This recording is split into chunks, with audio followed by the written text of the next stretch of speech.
In 2025, Canada made a bold pivot eastward, breaking its long-standing energy dependence on the United States. The catalyst? A landmark oil deal with China, the world's largest energy consumer, forged amid rising trade hostilities and shifting global alliances. For decades, Canada's oil was effectively captive to the U.S. market, sold at a discount due to limited export options. This new arrangement gave Canada leverage, transforming it from a regional supplier into a global player and signaling economic independence. As U.S. protectionism surged, Canada seized the moment, building new infrastructure and opening a gateway to Asia's booming markets. This story is about how one nation's trade barriers became another's golden opportunity, redrawing the map of global energy flows. The Trans Mountain Pipeline expansion, completed in May 2024, marked a turning point in Canada's energy landscape. For years, Canadian oil producers faced limited options, relying heavily on the United States as their primary customer. This dependency often meant selling oil at a discount with little bargaining power on the world stage. The expansion project, long debated and closely watched, became the linchpin of Canada's new energy strategy, promising to reshape the country's economic future. By nearly tripling the pipeline's capacity to 890,000 barrels per day, the expansion finally opened the door for Canadian oil to flow directly to Pacific ports. This new access meant that, for the first time, producers could reach global markets without being bottlenecked by North American infrastructure. No longer forced to sell at a discount to the U.S., Canadian crude could now reach Asia's energy-hungry markets, China, Japan, and South Korea. These countries, with their rapidly growing economies and increasing demand for energy, represented a vast new opportunity for Canadian exports. The government's investment in this project was a deliberate move to break free from U.S. market constraints and diversify exports. It was a bold bet on Canada's ability to compete globally, and a signal to the world that the country was ready to play a bigger role in international energy markets. The timing was perfect. Just as global trade tensions were rising and energy security became a top concern for many nations, the pipeline offered an immediate escape route for Canadian oil. It provided a way to sidestep potential trade barriers and reach new customers, even as the world's economic landscape grew more uncertain. Producers could now sell to the highest bidder, bypassing American middlemen and gaining unprecedented leverage in price negotiations. This shift empowered Canadian companies to maximize profits and reinvest in their operations, strengthening the entire sector.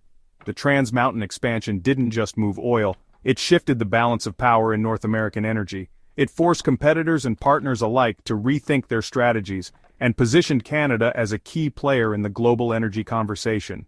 In the end, this pipeline became more than just a piece of infrastructure. It became Canada's bridge to a new economic future, connecting the country to the world and opening doors that had long been closed. In April 2025, Canada exported more seaborne crude to China than to the U.S. for the first time ever, a rapid, decisive pivot. Canadian producers, wary of U.S. trade threats, redirected oil to China, which was eager to diversify away from OPEC and U.S. suppliers. The Trans Mountain Pipeline made this shift possible, turning theory into reality almost overnight. While most Canadian oil still flows south by pipeline, the flexible seaborne trade now signals where future growth lies.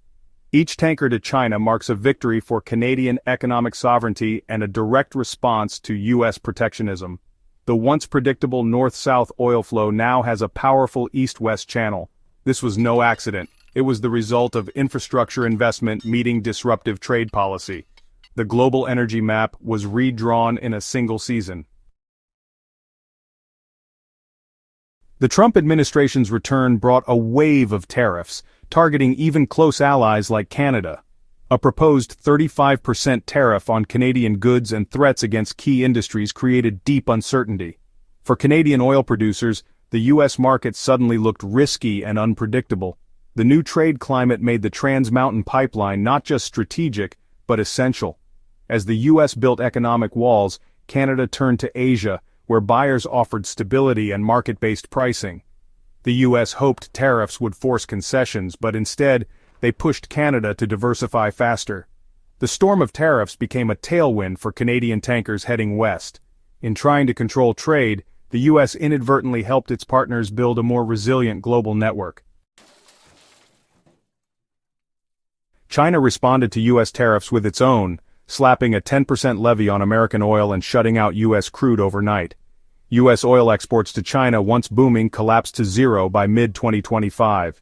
Even temporary tariff reductions couldn't revive the trade. American oil was simply too expensive for Chinese refiners. This left a supply gap that Canada was perfectly positioned to fill, offering tariff-free, high-quality crude via the new pipeline. Chinese refiners quickly pivoted to Canadian oil, accelerating a partnership that might have taken years to develop. The U.S. miscalculated. By fighting both its supplier and customer, it drove them together. While American diplomats argued, Canadian and Chinese companies signed contracts and loaded tankers. The U.S. energy industry lost a premium market. Canada gained a new one. Trade wars, it turned out, cut both ways. The numbers tell the story. Behind every data point lies a dramatic shift in the global oil market, and the fortunes of two nations moving in opposite directions. By April 2025, Canada's seaborne oil exports to China hit a record 299,000 barrels per day, a figure that would have seemed unimaginable just a few years earlier. This surge was the payoff for years of infrastructure investment, government support, and a clear sign of successful market diversification. Canadian policymakers and industry leaders had long sought to reduce reliance on the U.S. market, and their efforts were finally bearing fruit. Meanwhile, U.S. oil exports to China plummeted from over 400,000 barrels per day to zero, a dramatic reversal that sent shockwaves through American energy circles. The cause was clear: a direct casualty of tariffs and escalating trade tensions between Washington and Beijing, which closed off a once lucrative market almost overnight. Canadian oil, once limited by costly logistics and a lack of access to tidewater, now reached Asia efficiently and in unprecedented volume, thanks to new pipelines and expanded port capacity.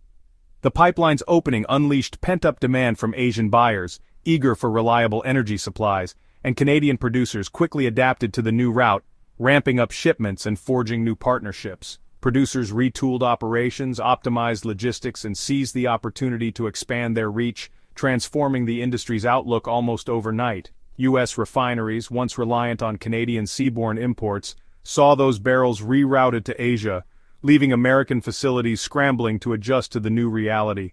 As one door closed due to trade disputes, another opened wide for Canada, offering new opportunities and reshaping the global oil trade map.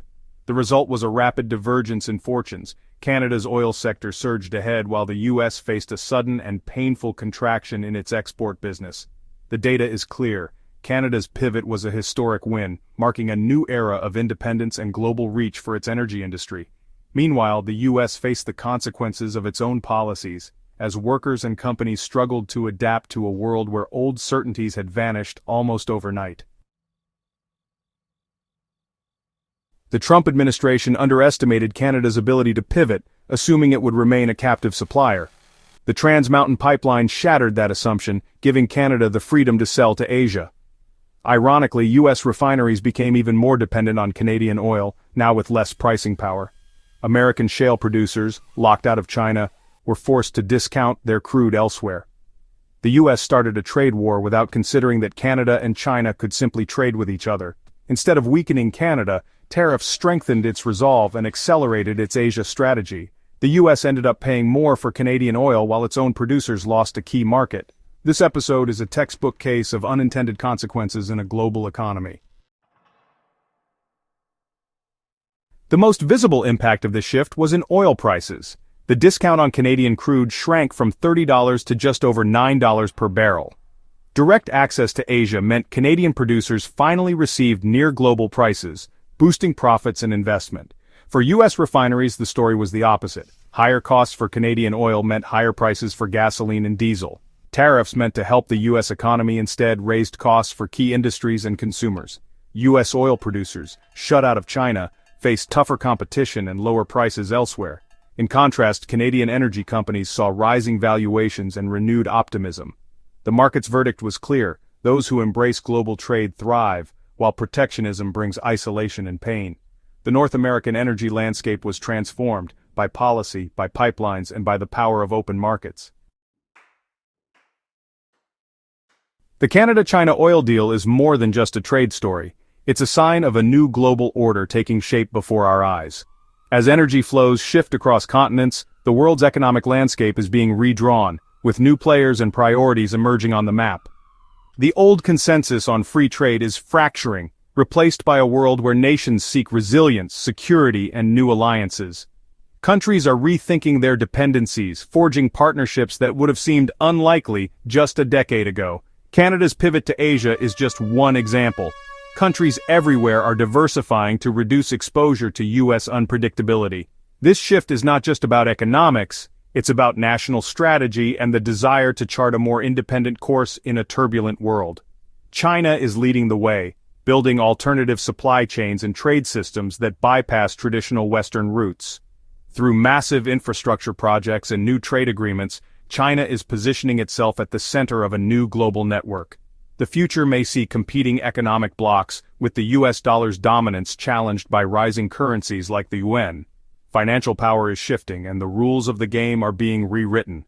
Ironically, US protectionism could accelerate America's decline as the world's economic center.